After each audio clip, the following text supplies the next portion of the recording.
ஆட்சியாளர்களுடைய சட்டையை பிடித்து கேட்கக்கூடிய ஒரு அரசியல் சூழல் தமிழ் மண்ணிலே உருவாக வேண்டும்.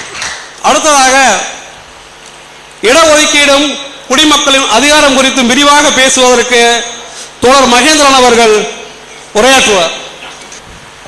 அனைவருக்கும் என்னுடைய வணக்கத்தை நான் தெரிவித்துக் கொள்கின்றேன். புகழ்பெற்ற தலைவர்கள் இருக்கிறார்கள்.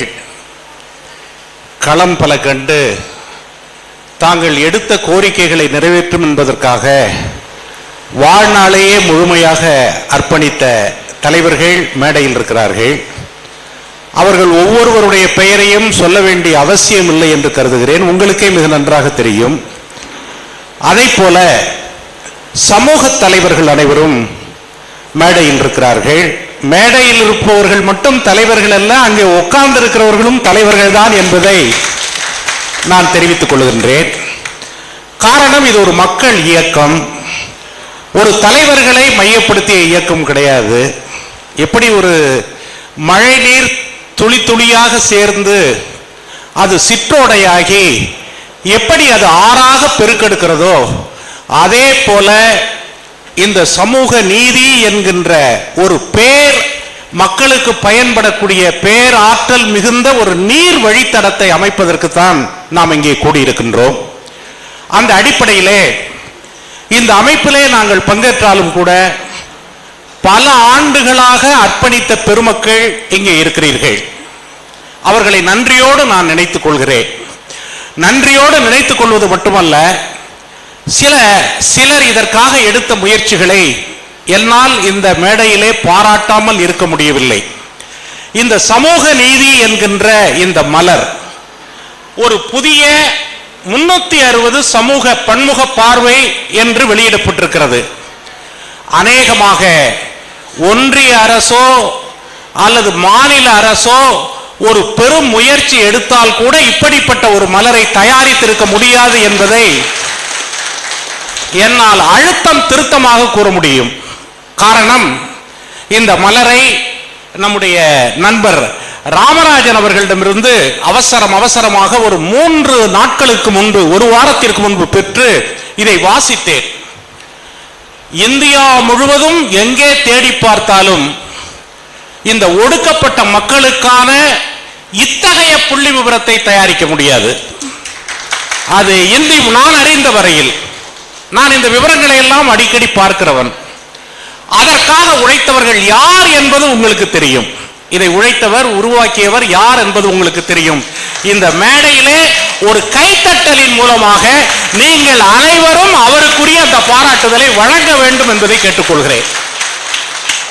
இங்கே எனக்கு அளிக்கப்பட்டிருக்கிற தலைப்பு என்பது இடஒதுக்கீடும் குடிமக்கள் அதிகாரமும். நமக்கெல்லாம் ஒன்று தெரிவதே கிடையாது. இந்தியாவின் அரசியல் சட்டத்தை பற்றி பேசுகிறோம். அரசியல் சட்டத்தை பற்றி நீதிமன்றத்திலே பேசுகிறோம், சட்டமன்றத்திலே பேசுகிறோம், எல்லா இடங்களிலையும் பேசுகிறோம். ஆனால் அந்த அரசியலமைப்பு சட்டம் யாருக்கு அதிகாரம் கொடுத்திருக்கிறது? ஒன்றை நாம் புரிந்து கொள்ள வேண்டும். அரசியல், இந்த நம்முடைய அரசியலமைப்பு சட்டம் என்பது அரசியல் கட்சிகளுக்கு அதிகாரத்தை தரவில்லை என்பதை முதலில் புரிந்து கொள்ள வேண்டும். இந்த அதிகாரம் என்பது குடிமக்களுக்கு தான் தரப்பட்டிருக்கிறது. குடிமக்கள் தான் இந்த நாட்டினுடைய the sovereign power என்று சொல்லுகிறார்களே, எல்லா அதிகாரங்களையும் படைத்தவர்கள் யார் என்று நம்முடைய அரசியல் சட்டம் சொல்லுகிறது என்று சொன்னால் குடிமக்களைத்தான் சொல்லுகிறது. ஆனால் அந்த குடிமக்கள் யார்? இப்ப அதிகாரத்தை அவர்களால் செயல்படுத்த முடிகிறதா? அதிகாரத்தால் அவர்களால் ஏதாவது பேச முடியுதா? ஒரு காவல் நிலையத்துக்கு நீங்க போகணும்னா கூட ஒரு அரசியல் கட்சியின் துணையோடு யாராவது ஒருத்தரோட தான் போக முடியும்.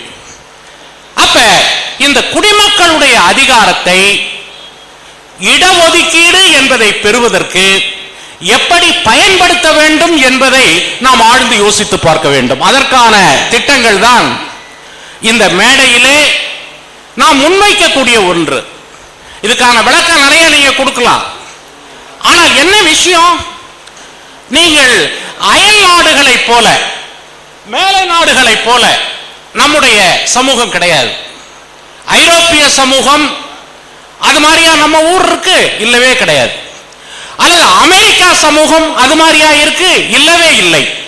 இன்று கூட நீங்கள் பார்த்தீர்கள் என்றால் உலகத்திலேயே பண்பாடை வளர்த்த ஆதி சமூகம் எது என்றால் நம்முடைய தமிழ் சமூகம் தான் என்பதை நீங்கள் புரிந்து கொள்ள வேண்டும். உங்க நாடு தோன்றதுக்கு முந்தி, உங்களுடைய அரசாங்கங்கள் வருவதற்கு முன்பு, அல்லது நம்முடைய மூவேந்தர்களே தோன்றுவதற்கு முன்பு யார் தோன்றினார் என்று சொன்னால் மக்கள் இனக்குழுக்களாக சமூகமாக தோன்றியவர்கள். அதிலிருந்து தான் எல்லாமே வந்தது. அப்ப அந்த இன மக்கள் அதை ஜாதியா ஆக்கிட்டீங்க. It is not a caste. அது ஒரு ஜாதி கிடையாது, அது ஒரு சமூகம், ஒரு மண். அந்த மண்ணை சார்ந்து அந்த மண்ணில் இருக்கக்கூடிய மனிதன் எப்படி வாழ வேண்டும் என்பதற்காக தமிழர்கள் உருவாக்கி கொண்ட ஒன்றுதான் தமிழ் சமூகம். அதனாலதான் இன்னைக்கும் ஆய்வாளர்கள் சொல்லுகிறார்கள், உலகத்திலேயே ஒரு 10,000 ஆண்டுகளுக்கு முன்பு தமிழ் சமூகத்தினுடைய வடிவம் எப்படி இருந்ததுன்னா, சேர சோழ பாண்டியர்லாம் லேட்டா வந்தாங்க. அதுக்கு முந்தி பாத்தீங்கன்னாக்க பாரிவல்லல் குறுநில மன்னர்கள் அங்கங்க இருந்தாங்க. அதுக்கு முந்தி இருந்த வாழ்க்கைக்கு பேரு திணை சமூக வாழ்க்கை. தொல்காப்பியத்தை எடுத்து படிச்சீங்கன்னா தெளிவா இருக்கு. அதுல பாத்தீங்கன்னாக்க ஒவ்வொரு நிலத்துக்கும் ஒரு வாழ்க்கை. கடவுளே எல்லாம் அல்ல இறைவெல்லாம் ஒண்ணும் கிடையாது, அதெல்லாம் லேட்டரா உருவாக்கிக்கிட்டது. அப்ப பாத்தீங்கன்னா ஒவ்வொரு இன குழுக்களுக்கும் ஒரு கடவுள், அப்படிதான் இருந்தது. அப்ப நம்முடைய சமூகம், இந்திய சமூகம் கிட்டத்தட்ட 3000த்திற்கு அதிகமான சமூகங்களை தன்னுடைய ஆட்சிக்காக, தன்னுடைய லாபத்துக்காக, தன்னுடைய சுரண்டலுக்காக பிரிட்டிஷ்காரர்கள் அதை சின்னாபின்னப்படுத்தினார்கள். சாதாரண கிடையாது. நான் ஒன்றை படித்துவிட்டு மிகவும் ஆச்சரியப்பட்டேன். எங்களுடைய மிக முக்கியமான தலைவர் பரதன் என்பவர் எழுதிய ஒரு நூல், கம்யூனிஸ்ட் கட்சியுடைய தலைவர், அவர் நாக்பூர்ல இருந்தவர். அந்த நாக்பூர்ல எப்படி பழங்குடி மக்கள், அந்த பழங்குடி மக்களை அழித்து ஒழித்து இரத்த வெள்ளத்திலே மூழ்கடித்தார்கள் என்பதை பற்றி அவர் எழுதினார். எழுதிட்டு அதுல ஒரு ரொம்ப மூத்த மனிதர் ஒருத்தர் இங்கே இருந்து போகுது, பிரிட்டிஷ்காரர்கள் தன்னுடைய பீரங்கி படைகளை பட்டாளம் பட்டாளமா கொண்டு போறான். அதுல இருக்கிற தளபதிகள் எல்லாம் அம்பால அடிச்சு அத்தனை பேரையும் காலி பண்றாங்க, எல்லாத்தையும் அழிச்சிட்டாங்க. ஒரு குடிசை இருக்கு, அந்த குடிசைக்குள்ள ஆளு முகமும் தெரியல, யாருன்னு தெரியல. அம்பு அது பாட்டுக்கு வருது. அந்த அம்பு குறி வைத்த அந்த குறி தப்பவில்லை, ஆட்கள் கொல்லப்படுகிறார்கள். கடைசியில போய் பார்த்தீங்கன்னா ஒரு 90 வயது கிழமை எழுந்திருக்க முடியாம உட்கார்ந்த இடத்திலிருந்து அம்பை விட்டு அத்தனை பேரையும் கொலை செய்ததாக பிரிட்டிஷ்காரருடைய குறிப்பில் இன்னைக்கு இருக்கு. அது பழங்குடி மக்களுடைய வீரம். அதற்கு இணையான ஒரு போராட்டத்தை நடத்தியவர்கள் தான் நம்முடைய பெருங்காமநல்லூரில் இருக்கக்கூடிய நம்முடைய முன்னோர்கள் என்பதை நாம் புரிந்து கொள்ள வேண்டும். இந்த பழங்குடிகள் குற்ற பரம்பரைகளை யார் இவர்கள்? இவர்கள் என்ன குற்றம் செஞ்சாங்க? பிக்பாக்கெட் அடிச்சாங்களா அல்லது வேற எங்கேயாவது போய் நின்னாங்களா? இல்லை. பிரிட்டிஷ்காரர்களுடைய ஆதிக்கத்தை எதிர்த்து மண்டியிட மாட்டோம், நின்று கொண்டே சாவோம் என்பதை சூளுரைத்த வீரர்கள் தான் இந்த குற்ற பரம்பரை என்று ஆக்கப்பட்டவர்கள். இது ஒரு ஜாதியை நாம சொல்லல, ரொம்ப தெளிவாகவும் அழகாகவும் ஆழமாகவும் ஒரு தொலைநோக்கத்தோடு இதற்கான திட்டத்தை வடிவமைத்திருக்கிறார்கள். இது சமூக நீதியின் கூட்டமைப்பு. சமூக நீதி என்பது ஒரு மக்களுக்கு மட்டுமல்ல. பிரிட்டிஷ்காரர்கள், அதுக்கு பிற்பாடு வந்த சுதந்திர இந்தியாவில் வந்த ஆட்சியாளர்கள் எல்லாரும் தேர்தலை தங்களுடைய நோக்கமாக கொண்டு தங்களுடைய லாபத்திற்காக உருவாக்கின சுயநலத்தை எதிர்த்த மக்கள் கூட்டமைப்பு இது. அதனாலதான் உண்மையான சமூக நீதி, சமநீதி, சமூக நீதி. சமூக நீதியில கூட இப்ப சமநீதி இல்லாம போயிருச்சு. சமநீதி இல்ல, அது உள்ளுக்கு பிரச்சனைகள், அது உள்ளுக்கு சூழ்ச்சி, அது உள்ளுக்கு என்ன நடக்குதுங்கிறது யாருக்குமே தெரியல. மூடி மறைக்கப்பட்ட வரலாறாக அது இருக்கிறது. இந்த அறிக்கையில ஒரு குறிப்பு இருக்கு. தமிழ்நாட்டில் 68 சமூகங்கள் இந்த டீநோட்டிஃபைடு ட்ரைப் அறிவிக்கப்பட்டிருக்கு. இதுல 29 சமூகம் எதுன்னே தெரியல. என்ன அரசாங்கம் நடத்துறீங்க? What is a government? ஒரு அரசாங்கத்திற்கு பட்டியலிடப்பட்ட 29 சமூகங்கள் தெரியவில்லை என்றால், உங்களுடைய பட்டியல்ல இல்லைன்னாக்க நீங்க அரசாட்சி நடத்துறதுல என்ன நீதி இருக்க முடியும்? ஆதாரத்தோடு சொல்லுகிறார்கள். 68ங்கிறது பழைய கணக்கில் இருக்கு. அதுல 29 சமூகங்கள் காணாமலே போய்விட்டது. அவர்களுக்கான சமூக நீதி எங்கே போச்சு? அவர்களை எல்லாம் இணைத்து ஆதிக்க ஜாதிகள் தங்களுக்குள் இணைத்துக் கொண்டு தங்களுடைய எண்ணிக்கையை கூட்டி இட ஒதுக்கீட்டை கூடுதலாக கேட்கிறார்கள் என்பதுதான் அடிப்படையான உண்மை. இதை விவாதிக்கணுமா வேணாமா? இதை விட முடியுமா? நீங்க புள்ளி விவரங்கள் இருக்கிறது. புள்ளி விவரம்னா நீங்க உருவாக்கின புள்ளி விவரம் அத்தனையும் பொய்யானது, அத்தனையும் ஆதாரமற்றது என்பதை இந்த நூலே நிரூபணம் செய்கிறது. வேற எந்த ஆதாரமும் வேண்டியதில்லை. ஒரு வழக்கறிஞர் இந்த நூலை எடுத்துட்டு போய் நம்முடைய ஐயா கண்ணை போன்றவர்கள், அல்லது போல நம்முடைய தலைவர்கள் கொளத்தூர் மணி அல்லது நம்ம தியாகு போன்றவர்கள் நீதிமன்றத்தில் போய் இவங்க சொன்னாங்கன்னாக்க, நீங்கள் ஒன்றிய அரசோ அல்லது மாநில அரசோ உருவாக்கி வைத்திருக்கிற ஜாதி வாரிய கணக்கெடுப்பு என்பது பொய்யானது என்பதை அவர்களால் நிரூபிக்க முடியும். அதை அடிப்படையாக வச்சுக்கிட்டு தான் நீங்க இடஒதுக்கீட்டை ஒதுக்குறீங்க. 29 சமூகங்கள் காணப்படவில்லை. பட்டியல்ல அவங்க பேரே கிடையாது. பட்டியல்ல இருக்கு, உங்க குறிப்புல இல்ல. அப்ப என்ன நடக்குது இந்த அரசாங்கம்? இந்த அரசாங்கம் என்ன நடக்குதுன்னா, ஒன்று எஸ்சி எஸ்டி நம்முடைய அட்டவணைப்படுத்தப்பட்ட மக்கள், அதே போல பழங்குடிகள் என்று நீங்க சொல்லக்கூடிய ஒரு விவாதத்துக்கு கணக்கு சரியா இருக்கு. இன்னொரு பக்கம் மேல் ஜாதிக்காரர்கள், உயர்ந்த ஜாதிக்காரர்களுடைய கணக்கு கரெக்டா இருக்கு. இடையில இருக்கிற கணக்கை பற்றி அது எந்த சமூகமாக இருக்கட்டும் ஒரு சரியான புள்ளி விவரத்தை உங்களால் தர முடியுமா? முடியாது. நடுவுல படுத்தவனுக்கு பாயும் இல்ல தலவாணியும் இல்லைங்கிறது மாதிரி இந்த இடைப்பட்ட சமூகம் பாயும் இல்லாமல் தலவாணியும் இல்லாமல் வெறும் தரையிலேயே இத்தனை வருஷங்களாக அது வாழ்ந்து கொண்டிருக்கிறது. எல்லா ஃப்ராடும் இதுல தான் பண்ண முடியுது. எஸ்சி எஸ்டி அதனுடைய கணக்கெடுப்பு தெளிவா இருக்கு. மேல் ஜாதிக்காரர்கள் என்பது தெளிவா இருக்கு. இடையில இருக்கிறத எவனை நீக்கணும், மலையில இருக்கிறவனா அவனை கண்டுக்கவே வேண்டியதில்லை. அதுல எவன் ஆதிக்கம் இருக்கிறானோ அவனுக்கான ஒரு அமைப்பாக இந்த பிற்படுத்தப்பட்டோர், பிசி, எம்பிசி, டிஎன்சி இப்ப மாத்திருக்கிறீங்க. இது எல்லா ஃப்ராடும் இதுக்குள்ளதான் நடக்குது. ஆனால் இந்த மக்கள் மட்டுமே நம்முடைய சமூகத்தில் கிட்டத்தட்ட 60% மக்கள் இந்த 68 சமூகங்களில் விரிந்து புரிந்து கிடக்கிறார்கள். இதுக்கான சமூக நீதி போராட்டம் தான் இந்த போராட்டம். இந்த போராட்டத்தை அரசியல் கட்சிகளிடம் கேட்டு பலன் கிடையாது. நான் மீண்டும் சொல்றேன், இன்றைய அரசியல் கட்சிகள் மக்களை மையப்படுத்தி செயல்படவில்லை, தேர்தலை மையப்படுத்தி செயல்படுகிறார்கள். யார் அதிகாரத்தை பிடிக்கிறதுங்கிறது தான் அவங்களுக்கு முக்கியமே தவிர, அதனாலதான் சொல்றாங்க தேர்தல் வந்தா ஒண்ணு சொல்றாங்க, தேர்தல் வரவில்லை என்றால் வேறு போறம் சொல்லி செய்கிறார்கள். ஆனால் மக்கள் தங்களுடைய அதிகாரத்தை பயன்படுத்தி, குடிமை அதிகாரத்தை பயன்படுத்தி ஆட்சியாளர்களுடைய சட்டையை பிடித்து கேட்கக்கூடிய ஒரு அரசியல் சூழல் தமிழ் மண்ணிலே உருவாக வேண்டும். அதுதான் அவசியமானது.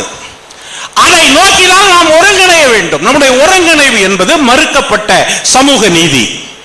இது மறுக்கவில்லை, மறுக்கப்பட்ட சமூக நீதி இல்லை என்று யாராவது சொல்ல முடியுமா? நான் கேட்கிறேன். முதலமைச்சராக இருக்கட்டும், எதிர்கட்சி தலைவராக இருக்கட்டும், ஒன்றியத்தில் ஆண்டு கொண்டிருக்கிற நபர்களாக இருக்கட்டும், இந்த மக்களுக்கு இணைக்கப்பட்ட அநீதி, பிரிட்டிஷ்காரன் காலத்திலிருந்து அவனுடைய துப்பாக்கி குண்டுகளுக்கு பலியாகி இரத்தத்தை இந்த மண்ணோடு கலக்க விட்டவர்கள், அதுக்கு பிற்பாடு அவன் எழுந்திருக்கவே முடியலங்கிறதுக்காக வெள்ளைக்காரனே பார்த்து நோட்டிஃபைடு என்பதை டீநோட்டிஃபை என்று உணர்ந்து தான் செஞ்ச தவறுக்கு மன்னிப்பு கேட்கிற வகையில் இன்னைக்கு வெள்ளைக்காரன் நீங்க பாத்தீங்கன்னாக்க ஆஸ்திரேலிய நாட்டினுடைய பாராளுமன்றத்தை கூட்டி அவன் அங்க இருக்கக்கூடிய அபர்ஜினிஸ் மக்களிடம் மன்னிப்பு கேட்கிறார். லண்டன்ல இருக்கிறவன் மகாராணி நம்முடைய ஜாலியன்வாலாக் படுகொலைக்கு மன்னிப்பு கேட்டு போறாங்க. ஆனால் நம்முடைய சொந்த மண்ணில் ரத்தம் சிந்திய மக்களுக்கு துரோகம் செஞ்ச நீங்க, அது யாரா இருந்தாலும் மன்னிப்பு கேட்காத வரையில் நாங்க உங்களை சும்மா விட போறது கிடையாது. ஒத்துக்கணும். It is a mistake. by mistake, தெரிந்தோ தெரியாமலோ நடைபெற்ற தவறுக்கு நீங்கள் பொறுப்பேற்று அந்த தவறை சரி செய்வதற்காக இந்த TNT என்கின்ற சான்றிதழை நீங்கள் வழங்க வேண்டும். இங்க நம்முடைய காசிமாயன் அவர்கள் அந்த டெக்ளரேஷனை படிச்சாரு. உள்ளபடியே எனக்கு ரொம்ப மகிழ்ச்சியா இருந்தது. டெக்ளரேஷன் இருக்குல்ல, பிரகடனம், அது சாதாரணமானது அல்ல. நாடுகள் தோன்றுவதற்கு முன்பு, ஜனநாயகம் தோன்றுவதற்கு முன்பு ஒரு குறிப்பிட்ட சமூகம் இது எனக்கு வேண்டும், இதை நீ செஞ்சா அரசாங்கத்தில் நான் இருப்பேன். பிரான்ஸ்ல பிரெஞ்சு புரட்சியில சோசியல் கான்ட்ராக்ட் என்று சொல்வார்கள், சமூக ஒப்பந்தம். அது என்ன சமூக ஒப்பந்தம்? நான் என்ன விரும்புறேனையோ அதை இந்த அரசாங்கம் ஏற்றுக்கொண்டு செயல்பட்டால் உனக்கும் எனக்கும் ஒப்பந்தம். நான் விருப்பத்தை நீ செய்யவில்லை என்றால் உன்னுடைய ஒப்பந்தத்தை நான் கேன்சல் பண்ணிடுவேன். இதுதான் ஜனநாயகத்தினுடைய மையம். பிரெஞ்சு புரட்சி நமக்கு கற்றுக் கொடுத்தது வாட் இஸ் a democracy என்று சொல்லுகிற போது ஒரு குடிமகனுக்கும் ஒரு அரசாங்கத்துக்கும் என்ன உறவு இருக்கிறது, என்ன ஒப்பந்தம் இருக்கிறது என்று சொன்னால் அந்த குடிமகனின் உணர்வை, அந்த குடிமகனின் உரிமையை, அந்த குடிமகனின் மக்கள் அதிகாரத்தை அந்த அரசு செலுத்த வேண்டும். செலுத்த தவறினால் டைவர்ஸ் தான், வேற வழியே கிடையாது. விவாகரத்து மாதிரி தான் அது, அதுக்கு மேல வழியே இல்லை. அதே போலதான் நம்முடைய பிரகடனம் சொல்லுகிறது. இந்த 68 சமூகங்களின் சார்பிலே சொல்லுகிறது, எங்களுக்கான TNT சர்டிபிகேட்டை நீ தரவில்லை என்று சொன்னால் அது எந்த அரசாங்கமாக இருந்தாலும் உங்களுக்கும் எங்களுக்கும் ஒட்டுமில்லை, உறவும் இல்லை என்பதைத்தான் இது பிரகடனப்படுத்துகிறது. நீங்க சொல்லுங்க பார்க்கலாம். நீங்க இதற்கான காரணத்தை சொல்லுங்கள், விவாதிப்பதற்கு தயாராக இருக்கின்றோம். இந்த TNT என்று சொல்லக்கூடிய இந்த மக்களுக்கு வழங்கப்பட்ட, ஆங்கிலேயர்கள் தவறு செய்து விட்டோம் என்ற குற்றத்தை உணர்ந்து அவர்கள் வழங்கிய அந்த உரிமையை, சலுகை அல்ல உரிமை, இது ரைட், அந்த உரிமையை நீங்கள் திருப்பி தரவில்லை என்றால் அதுக்கு என்ன காரணம்? இடையில நீங்க ஓட்டுக்காக அல்லது அவங்க ஓட்டு வாங்கணும், இவங்க ஓட்டு வாங்கணும், அரசியல் காரணங்களுக்காக நீங்கள் 1000 மாத்தி இருக்கலாம். மாத்தினதை கூட நாங்க தப்பு சொல்லல. சப்ஜெக்ட் டு கரெக்ஷன், நீங்கள் செய்த தவறை நீங்களே திருத்த வேண்டும், திருத்தி சட்டமாக்க வேண்டும். அந்த சட்டம் தான் முக்கியமானது. இதை சொல்லுவதற்கு தான் இந்த இயக்கம், கூட்டு இயக்கம். இந்த கூட்டு இயக்கத்தை சார்ந்த நண்பர்கள் எங்களை மாதிரி அரசியல்ல நான் ஒரு இயக்கத்தை சார்ந்தவன் என்று சொன்னாலும் கூட அந்த இயக்க மன உணர்வுகளிலிருந்து விடுபட்டு ஒரு பொருளாதார அடிப்படையில் ஒரு சமூகத்தின் ஏற்றத்தாழ்வை போக்க முடியாது, சமுதாய அடிப்படையில் தான் சமத்துவத்தை உருவாக்க முடியும் என்ற உணர்வில் தான் உங்களோடு நான் பேசிக் கொண்டிருக்கிறேன். இது என்னுடைய உண்மையான உணர்வு. பொருளாதாரம் மட்டுமல்ல, பொருளாதாரம் இருக்கலாம். ஐரோப்பியா போன்ற நாடுகளில் இருக்கக்கூடிய தொழிற்சாலைகளிலே தொழிலாளி முதலாளி என்பதை, அந்த வேறுபாடை, அந்த வேற்றுமையை சுலபமாக காண முடியும்.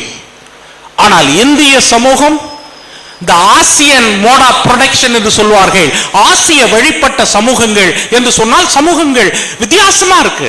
அதுவே ஒரு வாழ்க்கையை நடத்துது. 3000 ஆண்டு காலம், 4000 ஆண்டு காலம் வாழ்க்கையை நடத்துகிறது.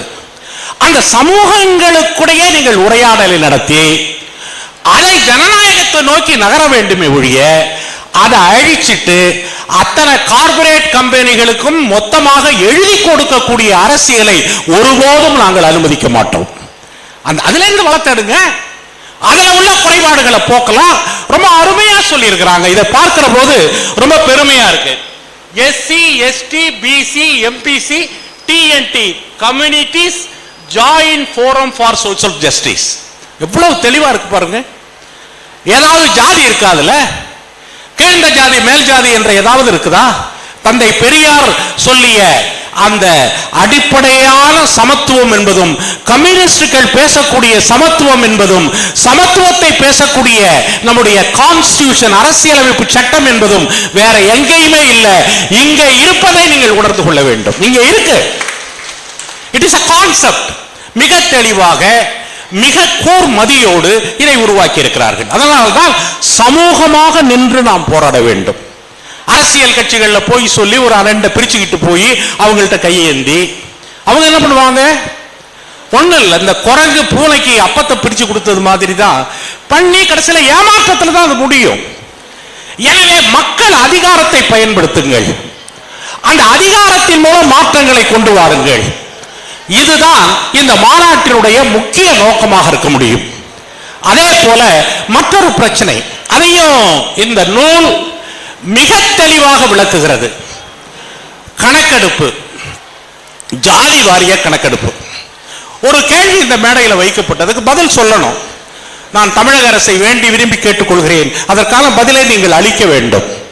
அது என்னன்னு கேட்டீங்கன்னாக்க, மாநில அரசு ஜாதி வாரியாக தனக்கான ஒரு கணக்கெடுப்பை எடுக்க முடியுமா முடியாதா? முடியாதுன்னு சொல்றீங்களா? அப்ப பீகார்ல நடத்திருக்காங்களே, அதுக்கு என்ன அர்த்தம்? கர்நாடகத்தில் நடத்திருக்காங்களே, அதுக்கு என்ன அர்த்தம்? அதுவும் இந்தியாவில் ஒரு மாநிலம் தானே. அந்த மாநிலத்தில் நடத்துகிற போது ஏன் தமிழ்நாட்டில் நடத்தக்கூடாது? இதற்கான பதிலை நம்முடைய குடிமக்கள் இயக்கத்திற்கு கட்டாயம் தமிழக அரசு பதிலளிக்கும் என்று நான் நம்புகின்றேன். இது ஒரு கேள்வி.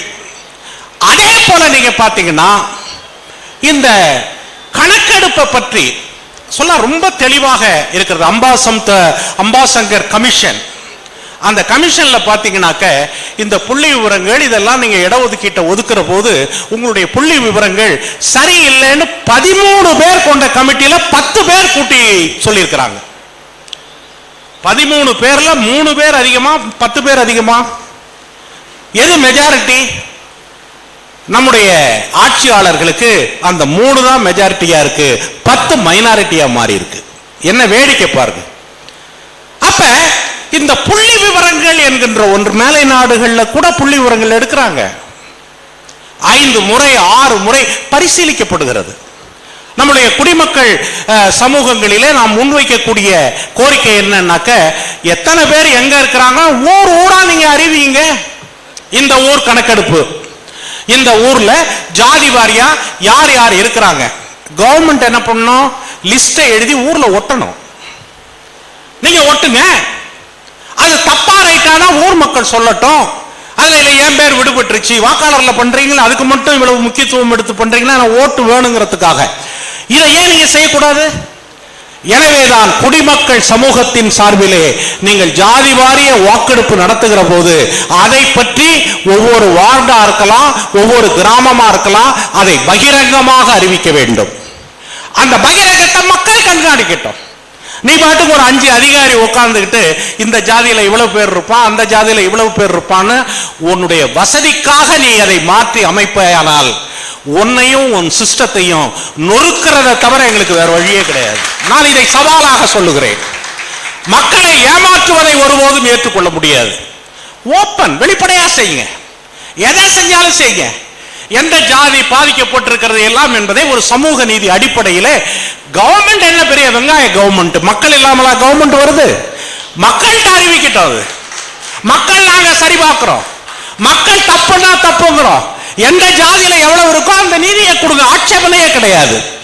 எனவே குடிமக்களுடைய அந்த ஜாதி வாரிய வாக்கெடுப்பு என்பது ஒவ்வொரு கிராமத்திலும் பகிரங்கமாக அறிவிக்கப்பட்டு அதுக்காக செலவு செய்யுங்க. ஊர் ஊரா கமிட்டி அமையுங்க. உங்களுக்கு என்ன உதவி வேண்டுமோ அந்த உதவியை செய்வதற்கு எங்களுடைய சமூக கூட்டமைப்பு தயாராக இருக்கிறது என்பதை நாங்கள் அறிவிக்கிறோம். நாங்கள் திரட்டுறோம், தொண்டர்களை திரட்டுகிறோம், தொண்டர்களை திரட்டி ஊர் ஊரா பிரச்சாரம் பண்றோம். பிரச்சாரம் பண்ணி அந்த வாக்கெடுப்பை ஒரு உண்மையான வாக்கெடுப்பாக கண்டறிந்து, ஏன்னா டேட்டா இஸ் பேஸ்ட், எல்லாமே புள்ளி விவரத்தின் அடிப்படையில் செயல்படுகிற போது புள்ளி விவரத்தில் கணக்கு ஏற்பட்டா எல்லாமே தப்பா போகும், சமூக நீதி தப்பா போகும், எல்லாம் தப்பா போகும். அதனாலதான் ஒரு வலுவான சமூக கூட்டமைப்பு தேவைப்படுகிறது. இந்த வலுவான கூட்டமைப்பு எப்படி இந்த பெருங்காமநல்லூரிலே அல்லது நம்முடைய நாட்டினுடைய பல பகுதிகளிலே குற்ற பரம்பரையாக இருந்தவர்கள் ஆங்கிலேயரை எதிர்த்து இது என் மண் வீரபாண்டிய கட்டபொம்மன் முதல் பல பேர் கொங்கு மண்டலத்திலே பல வீரர்கள் இருக்கிறார்கள். பல பேர் பேரே எங்க வெளியில தெரியல. இங்க வந்திருக்கக்கூடிய நம்முடைய நண்பர் அஜய் கோஷ், அவர் ஒரு பழங்குடி, கதையா சொல்றாரு. எத்தனை பேர் அங்க கொல்லப்பட்டாங்க, இத்தனை பேர் கொல்லப்பட்டாங்க, எனக்கே தலை சுத்துது. இவ்வளவு நடந்ததா? அரசியலில் கிட்டத்தட்ட ஒரு 50 ஆண்டு கால அரசியல் பயணத்திலே செல்லக்கூடிய நமக்கே இந்த விவரங்கள் தெரியவில்லையே என்று உண்மையிலே இந்த மேடையில் நான் தெரிவித்துக் கொள்கிறேன். இதற்காக நான் வெட்கப்படுகிறேன், வேதனைப்படுகிறேன். அவ்வளவு பெரிய மக்கள் போராட்டம் நடத்தி அந்த போராட்டத்தில் இருந்து நாடுகள் ஒவ்வொரு ஊராக இந்த புத்தகத்தில் போட்டிருக்காங்க, நிமோட்டிக் நாடோடிகளாக ஏன் சென்றார்கள், அந்த நாடோடிகள்ல அரை நாடோடி யாரு, முழு நாடோடி யாரு என்பதை பற்றிய விளக்கங்கள் இருக்கிறது இந்த நூல்ல. அப்ப அவர்கள் நடத்திய போராட்டங்கள், அவர்கள் நடத்திய அந்த வீரம், அந்த வீரத்தை மீண்டும் நம்முடைய சமூக பேரவை, நம்முடைய சமூக கூட்டமை, நம்முடைய முன்னோர்களுடைய வீரத்தை கையில் ஏந்தி களத்தில் நிற்க வேண்டும், வென்றே தீர வேண்டும் என்கின்ற அந்த வீரத்தை நாம் பெற வேண்டும். இன்னொரு வகையில சொல்ற, தமிழ்நாட்டில் ஜாதியை எது ஒழிக்க போகிறது என்று சொன்னால் இந்த கூட்டமைப்பு தான் ஒழிக்க போகிறது. அரசாங்கம் ஒழிக்க போறது கிடையாது. தீண்டாமையை அது ஒழிக்க போறது. It is a practical forum. இது நாங்களே இவர்களே உருவாக்கி இருக்கக்கூடிய செயல்பாட்டு களம். இது இந்த களம் என்பது வெறும் கோரிக்கை மட்டுமல்ல, ஒரு புதிய சமூகத்தை, ஒரு புதிய வாழ்க்கை முறையை உருவாக்கக்கூடிய ஒன்றாகத்தான் இதை நாம் அமைத்திருக்கின்றோம். அந்த அமைப்பினுடைய மையத்திலே, அந்த அமைப்பினுடைய ஆழத்தை நாம் அனைவரும் எவ்வளவு விவரமாக பெறுகின்றோம் என்பதை நாம் உணர்ந்து கொள்ள வேண்டும். ஆயிரம் ஆயிரம் வீரர்கள், ஆயிரம் ஆயிரம் வீரர்கள், களம் சென்ற வீரர்கள், அவர்களுடைய இரத்தத்தில் இருந்து, அவர்களுடைய உதரத்தில் இருந்து ஆங்கிலேயரை எதிர்த்த விடுதலை போராட்டம் என்பது காந்தியடிகள் வருவதற்கு முன்பே இந்திய நாட்டினுடைய பழங்குடி மக்கள், அந்த பழங்குடி மக்கள் அதை அறிவித்து விட்டார்கள். அவர்களுடைய வீரத்தில் இருந்துதான், அவர்களுடைய பீரங்கியை எதிர்த்துதான் இந்தியாவுடைய முதல் சுதந்திர பெரும்போர் தொடங்கியது. இரண்டாவது சுதந்திர பெரும்போரத்தை பத்தி தான் நம்ம பேசிட்டு இருக்கோம். அந்த முதல் சுதந்திர பெரும்போர் என்பது இரண்டாவது பெரும்போரா மாறி இன்னைக்கு நாம் சந்திக்கிறது என்பது சமூக விடுதலைக்கான மூன்றாவது சுதந்திர பெரும்போர் என்பதை நாம் பிரகடனப்படுத்த வேண்டும். சுதந்திரத்திற்கு பிறகு இருக்கக்கூடிய ஏற்றத்தாழ்வுகளை, சமூக ஏற்றத்தாழ்வுகளை, பொருளாதார ஏற்றத்தாழ்வுகளை அகற்றுவதற்கான மிக முக்கியமான ஒன்றாக இந்த போராட்டம் அமைய இருக்கிறது.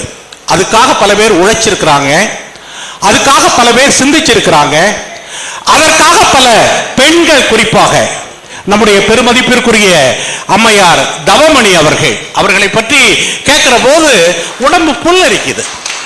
அந்த காலத்துல ஒரு வேலு நாச்சியார் மட்டுமில்ல, இப்ப கண்ணுக்கு முன்னாலே அந்த மாதிரியான வேலு நாச்சியார்கள் பல பேரை நம்ம பார்க்கிறோம். அப்படிப்பட்ட கள போராளிகள். மீண்டும் மீண்டும் சொல்லுகிறேன், நம்முடைய பழைய மனநிலையிலிருந்து நீங்கள்லாம் விடுபடணும்.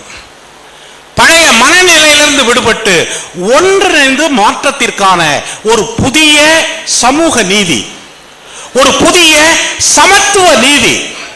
சமத்துவம் என்பது ஆட்சியாளர்கள் அங்க மேல இருக்கிறவனால செய்ய முடியறது இல்ல. உலகத்தில் சமத்துவத்தை உருவாக்கியவர்கள் மக்கள் தான்.